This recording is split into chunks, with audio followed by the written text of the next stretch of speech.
اے میری قوم کے لوگو، اللہ کی عبادت کرو، تمہارا کوئی معبود اس کے سوا نہیں ہے۔ حضرت نوح کی دعوت بھی یہی تھی، حضرت ہود کی بھی یہی تھی، حضرت صالح کی بھی یہی تھی، حضرت شعیب کی بھی یہی تھی۔ بس فرق کیا ہے کہ پہلے رسول آتے تھے اپنی اپنی قوموں کی طرف صرف، لہذا آپ کو ان رسولوں کے ضمن میں ملے گا یا قوم اعبدوا اللہ ما لکم من الہ غیرہ، اے میری قوم کے لوگوں اللہ کی عبادت کرو، اللہ کی بندگی کرو، اللہ کی پرستش کرو، اسی کو اپنا محبوب اصلی بناؤ اور اس کے ہر حکم کی اطاعت کرو۔ یا قوم اعبدوا اللہ ما لکم من الہ غیرہ۔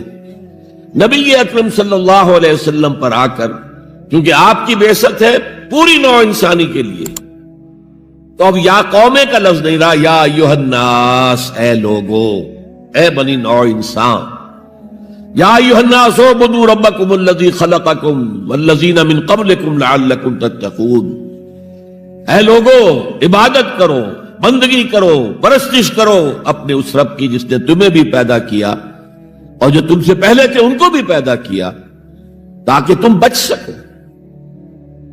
یہ کیوں کہا دوہرا کر تم سے پہلوں کو بھی پیدا کیا؟ اس لیے کہ اکثر و بیشتر گمراہ لوگ، مشرکین کیا کہتے تھے اپنے رسولوں سے کہ ہم تو بس جی اپنے آباء و اجداد کے رستے پر چلیں گے، ما وجدنا علیہ آباءنا، جس طریقے پر، جس طرز عمل پر ہم نے اپنے آباء و اجداد کو پایا ہے ہم نے اسی پر چلنا ہے۔ تو واضح کر دیا تم بھی مخلوق ہو، وہ بھی مخلوق تھے، تم بھی انسان ہو، وہ بھی انسان تھے، تم سے بھی غلطی ہو سکتی ہے، ان سے بھی ہو سکتی تھی، لہذا یہ اصول نہیں ہے کہ جو بھی آباء و اجداد کی ریتیں ہیں، رسمیں ہیں، طریقے ہیں اور جو ان کے عقیدے ہیں انہی کو آپ لے کر چلے، بلکہ آپ تو تلاش کریں صحیح عقیدہ کیا ہے، صحیح زندگی گزارنے کا طریقہ کیا ہے، اس کو اختیار کریں۔ یا ایھا الناس اعبدوا ربکم الذی خلقکم والذین من قبلکم لعلکم تتقون، تاکہ تم بچ جاؤ جہنم کی آگ سے۔ یہ جو میں نے بتایا کہ اطاعت کلی، ہمہ تن، ہمہ وقت، ہمہ وجوہ، جزوی اطاعت نہیں، بس یہ ذرا نوٹ آف کوشن ہے۔ اگر ہم اللہ کا ایک حکم مانیں گے ایک نہیں مانیں گے، یہ جزوی اطاعت ہے، یہ اللہ کو قبول نہیں ہے۔ اللہ کی طرف سے تو یوں سمجھیے کہ پیکج ڈیل ہے، ٹیک اٹ اور لیو اٹ، لینا ہے تو پورا لو ورنہ دفع ہو جاؤ، اللہ کو تمہاری ضرورت نہیں ہے، تمہیں اللہ کی ضرورت ہے۔ یا ایھا الذین آمنوا ادخلوا فی السلم کافہ، اے ایمان والو اسلام میں داخل ہونا تو پورے کے پورے ہو، ادھورے نہیں۔ اور سورہ بقرہ کی آیت نمبر 85 کے اندر تو جو وعید آئی ہے، افتؤمنون ببعض الکتاب وتکفرون ببعض، کیا تم ہماری کتاب، ہماری شریعت کے کچھ حصے کو مانتے ہو اور کچھ کو رد کرتے ہو؟ فما جزاء من یفعل ذلک منکم، تو جو کوئی بھی تم میں سے یہ روش اختیار کریں گے ان کی کوئی سزا اس کے سوا نہیں ہے، کان کھول کر سنیے، ان کی کوئی سزا اس کے سوا نہیں ہے کہ دنیا میں ذلیل و خوار کر دیے جائیں اور قیامت کے دن یردون الی اشد العذاب، شدید ترین عذاب میں جھونک دیے جائیں۔ وما اللہ بغافل عما تعملون، اللہ غافل نہیں ہے، بے خبر نہیں ہے، لا علم نہیں ہے اس سے کہ جو تم کر رہے ہیں۔ تم اپنی داڑھیوں کے طول سے اللہ کو دھوکہ نہیں دے سکتے،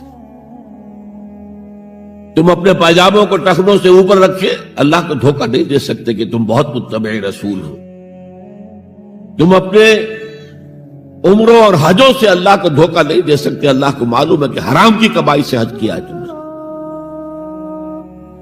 حرام کی کمائی سے عمرہ کیا ہے تم نے۔ تو یہ جو جزوی اطاعت ہے کوئی اطاعت نہیں، اللہ کو قبول نہیں۔ آدمی سوچتا ہے کہ چلیے میں نے یہ کام اچھے کیے، یہ برے کیے، مجھے اچھے کاموں کا کچھ کریڈٹ بھی تو ملنا چاہیے نا، لیکن نہیں، اللہ کہتا ہے جزوی اطاعت منہ پر دے ماری جائے گی، اور جو دنیا کی سزا ہے وہ تو ہم اپنی آنکھوں سے دیکھ رہے ہیں۔ 130، 140 یا 150 کروڑ مسلمان دنیا میں ہیں، ذرا اندازہ کیجیے، لیکن ہماری رائے کی کوئی اہمیت ہے؟ بین الاقوامی معاملات میں کوئی ہم سے مشورہ لیتا ہے کیا؟ آپ کا کیا خیال ہے؟ کس نمی پرست کے بھیا کیستی، ایسے بھی ملک تھے کہنا چاہیے، اب تو ان کا حال پتلا ہے، دولت کے انبار تھے ان کے پاس، لیکن ان کا مذاق اڑتا تھا مغربی ممالک، وہ چاہے سعودی بادشاہ ہو اور چاہے وہ UAE کے امیر ہوں، مذاق ہی اڑتا تھا، کوئی حیثیت نہیں۔ حالانکہ کتنا بڑا رقبہ ہے انڈونیشیا کے آخری جزیروں سے لے کر موریتانیہ تک، سالڈ اسلامی آبادی، مسلمان آبادی۔ آپ کہیں گے کہ یہ بھارت جو ہے اس میں تو اکثریت تو نہیں ہے، لیکن 15 کروڑ یا 18 کروڑ تو آدمی یہاں موجود ہیں، لیکن کوئی عزت، کوئی حیثیت دنیاوی بین الاقوامی سطح پر۔ بہرحال یہاں بھی ہیں لوگ، کھاتے پیتے لوگ ہیں، ان کی اپنی کچھ عزت ہے اپنے معاشرے کے اندر، لیکن بحیثیت امت، بحیثیت قوم کیا حیثیت ہماری؟ تو اللہ خزی فی الحیات دنیا، وہ تو ہماری نگاہوں کے سامنے موجود ہے۔ اب قیامت کے دن کے بارے میں جو دھمکی اللہ نے دی ہے، وہ یوم القیامت یردون الی اشد العذاب، قیامت کے دن شدید ترین عذاب میں جھونک دوں گا۔